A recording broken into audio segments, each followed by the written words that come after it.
primaries that are coming up down the line, and both the Democrats and the Republicans are now moving their ships forward, really taking a look at it. Let's look at some Republican statistics right now because we want to be able to bring those numbers up to you. Here are some of the Bronx poll results for what exactly happened on Super Tuesday.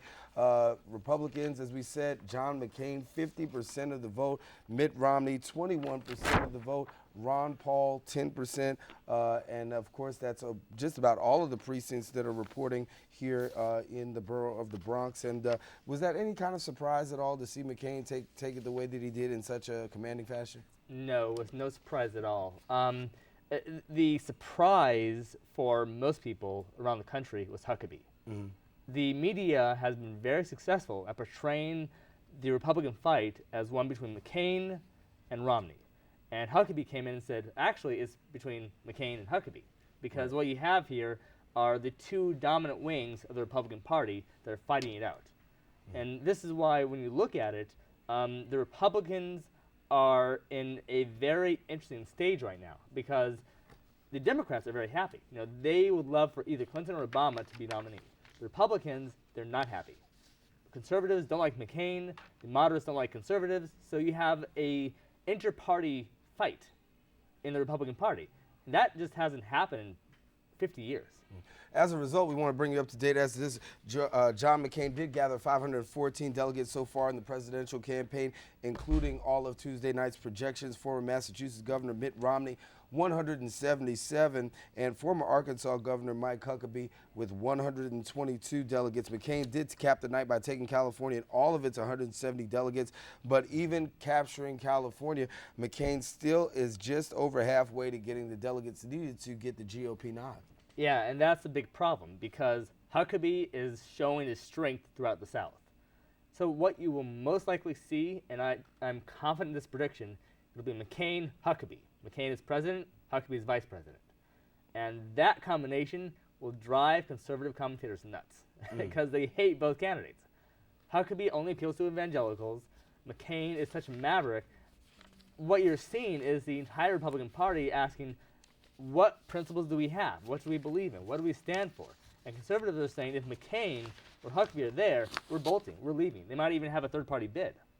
So now, does it pose a problem for the Democrats with the fact that you have two candidates that are virtually just about as neck and neck, and you're at February already? A lot of people thought by February, by the end of the Super Tuesday, we would have a Democratic clear front runner. Does it pose a problem as the race continues for the Democrats looking towards November?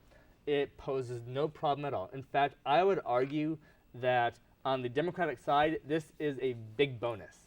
Because what you have, the Super Tuesday states, they did it all on February 5th because in all the past Super Tuesdays, the nominee has been chosen pretty much on that day.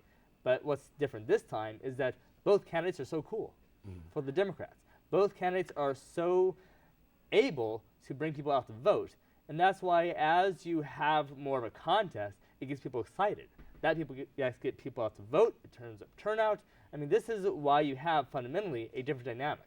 In the past, a war in the Democratic Party probably spelled doom in November.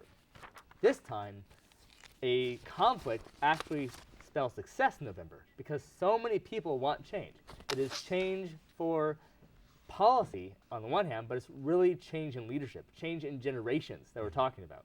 Well, we want to thank you, Professor Marriah Starr, for coming and sharing with us, our political analyst today. We also want to thank Assemblyman Jose de Rivera, who is the Bronx Democratic Chair, and we want to thank him for sharing with us on Open. Now, if you are following all of the political news, you need to know on Saturday is the Louisiana primary, as well as the Washington State caucus. Next Tuesday, Virginia, Maryland, and the District of Columbia will engage in their primaries. And on March the 4th, something that a lot of Democratic people are talking about is the Ohio and Texas primaries. As we said, February was supposed to be Super Tuesday. A lot of people thought that there would be a front runner at this point, but in regards to the Democratic Party, things are still up in the air. And as we do know for the GOP, John McCain still up. Before we leave, Assemblyman Rivera, any final comments real quick? Well, once again, I want to thank the voters of the Bronx. I want to thank those who campaigned for Senator Obama in the Bronx, and especially the activists from the Bronx County organization. We recognize this is not over, but all this is creating a re-energizing of the base, not only in the borough but across the nation. And I'm looking forward to campaigning for the next president of the United States. Well, we're going to have to jump in right there because you'll get a plenty of chance to talk about it because, as we know, the political scene is still on the rise. And we want to thank once again Professor Starr. And we also want to thank Assemblyman Jose Rivera, chair of the Bronx Democratic Party. Now, if you did miss any part of the show today, you can tune in for tonight for the Recablecast. That airs at 10 p.m. on Channel 67. And, of course, you can catch a brand new episode of Open on Friday morning at 10 a.m. with host Rena Valentine. It's definitely been a pleasure coming into your home today and sharing some information. Until the next time we meet, have a safe and wonderful day. Keep your hearts, minds, and most of all this channel wide open.